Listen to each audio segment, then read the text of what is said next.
Kedves Sándor, mostanában olvasgatom a Bibliát és az önök hatására. Rögtön elején van már pár mondat, amiből nekem az jön le, hogy Isten nem egyedül van. Erre gondolok. Íme az ember olyanná lett, mint mi közülünk egy jót és gonoszt tudván. Teremtsünk embert a mi képünkre, hasonlatosságunkra. Kérem önt, hogy ezzel kapcsolatban fejtse ki az álláspontját, tisztelettel György. Hát ez nagyon mély tanulmányt igényelne, hogy ezt pontosan, részletre menően kifejtsük ezzel kapcsolatosan. Itt csak annyit szeretnék mondani, hogy a Bibliával kapcsolatosan, vagy a Isten személyével kapcsolatosan, az nem az egyetlen egységet hangsúlyozza, hanem az egységet. A mennyben nem magányos Isten, hanem nagyon sok teremtménye van, különböző rangban lévő szellemi lények vannak, maga az udvar háztartásában is egészen különleges szellemi lényeg van, amire leginkább a Jelenések könyve, vagy Ezékiel próféta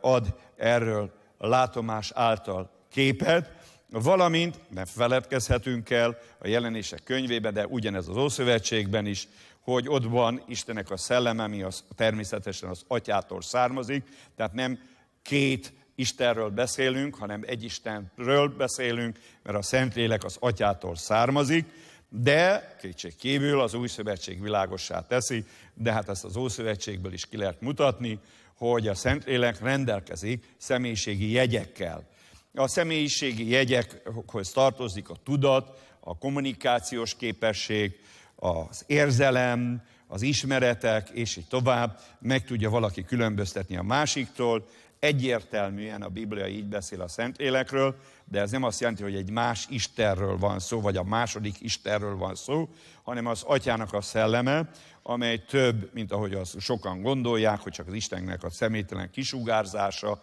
vagy ilyen módon személytelen jelenléte, nem, hanem ő személyként van jelen ott, ahová küldik, vagy ahol az Új Szövetségben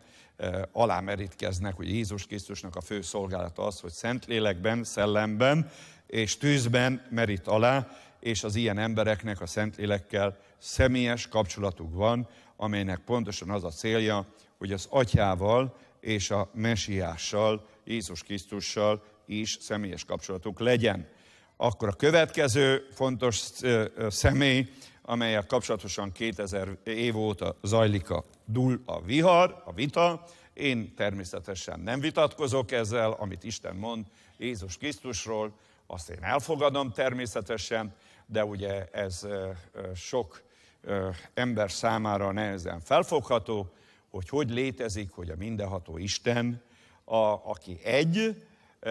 az megtestesült, illetve előtte ugye nagyon fontos, hogy kiüresítette magát, megtestesült, és emberi természetben megjelent, de még egyszer mondom, kiüresített formában, csak a származása és a szentsége, tisztasága, szeplőtelensége maradt meg, és akkor hogy van ez, hogy mégis a keresztények elfogadják valóságos Istennek is, és akkor sokan úgy gondolják, hogy a keresztények egy más Istenben hisznek, vagy egy második Istenben hisznek, de ez nem igaz, hanem az Atyától született a názáreti Jézus Krisztus, és az Atyának a természete, mivel hogy nem teremtmény, hanem született, ugyanolyan rangú lényről beszélünk, mint az Atya, de természetesen az Atyának van egy elsőbbsége a Fiúval szemben, és ő megtestesült, názáreti Jézusban bejött a világban, majd a föltámadás után Isten fölvitte a mennyekbe, és ott ismételten megkoronázta dicsőséggel, és újra visszakapta az isteni rangját, de ez nem azt jelenteti, hogy tévedtek azok az emberek, akik már a földi szolgálatában olyan tiszteletet vagy hódolatot, imádatot adtak, mint Istennek, vagy például a napkeleti bölcsek, és így tovább, mert ez a tisztsége megvolt akkor is, de maga az istenségnek a teljessége a mennybe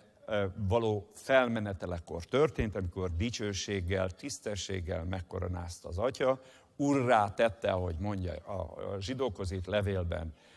a Pál apostol, szerintem ő írta, urrá tette kezei munkája fölött, hogy az ő nevére meghalljon minden tér. És ez miért történt? Azért, mert ő vállalta a főpapi szerepet. A főpapi szerepre azért van szükség, vagy azért volt szükség, hogy az ember és a mindenható örökkévaló Isten között lévő a különbséget, szakadékot áthidalja, és az Istent képviselje az emberek számára, és az embereket képviselje az Isten jelenlétébe. Tehát ezért hiszünk abban, hogy Jézus Krisztus a kereszt megfeszítésével engesztelő áldozatot adott, a föltámadásával bebizonyosodott, hogy Isten fia. A mennybe menetelekor elfoglalta azokat a pozíciókat, amely szükséges ahhoz, hogy ezt az egész világot, amit az előző percekben mondtam, megváltoztassa, és éppen ezért várjuk az ő visszajövetelét, mert ő fogja az Istennek a tervét végrehajtani, nyilvánvalóan nem egyedül, de az ő vezetése, uralma alatt